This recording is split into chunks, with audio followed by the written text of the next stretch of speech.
পাটিসাপটা খেতে মনে হয় সবাই ভালোবাসে। বাঙালিদের এটা একটা আবেগের জায়গা। এটা হচ্ছে সেই পাটিসাপটাই আমি নারকেল বানাবো কুড়োনো, আজকে খুব ফ্রেশ সহজভাবে। নারকেল কুড়োনো, অনেক আর সময় এটা হচ্ছে মাপের চিনি। ভুলভ্রান্তির জন্য এবার আমি অনেক সময় কড়াইতে গোলাটা ঠিক এটাকে মতো ভালো হয় করে না, হাত লেগে দিয়ে যায়। মাখবো। তাই সহজভাবে হাত ভালো দেখানোর করে চেষ্টা ধোয়া আছে। করছি। এখানে এরপরে নারকেল চিনির পরিমাণটা সেইটা প্রায় খুব সমান ধীরে সমান। আছে তা আমি চিনিটা নাড়াচাড়া একটু করব। কমই দিয়েছি আমি, চিনিটা যেহেতু গলে গেলে আজকাল সবাই ওর খুব মধ্যে আমি বেশি খোয়া মিষ্টি ক্ষীর দেবো। পছন্দ করেন না। দেখতে থাকুন যাই আপনারা। হোক, এবার এটাকে আমি পরিষ্কার হাত দিয়ে খুব ভালো করে মেখে নেব।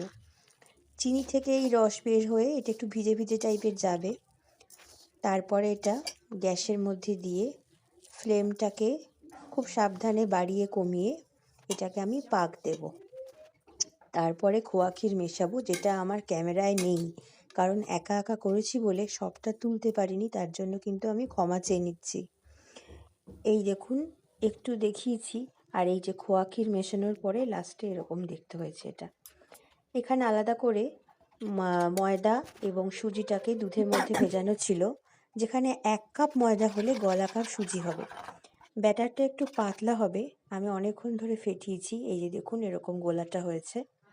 এরপরে কেউ শুকনো কাপড় দিয়ে একটু সাদা তেল দিয়ে অথবা ব্রাশ দিয়ে বা বেগুনের বোটা দিয়ে মাখিয়ে ননস্টিকের উপরে তেলটা গোলাটা দিয়ে মাঝখানে পুরটা দিয়ে ওই অনেকটা অমলেটের মতো করে ভাঁজ দিয়ে হয়ে যাবে পাটিসাপটা।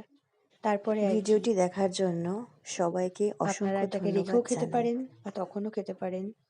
এর স্বাদের কথা আর কী বা বলবো, আমার তো এখনও দেখে ভিডিওটি জিভে জল ভালো চলে লাগলে আসছে। লাইক, কমেন্ট, শেয়ার করতে ভুলবেন না।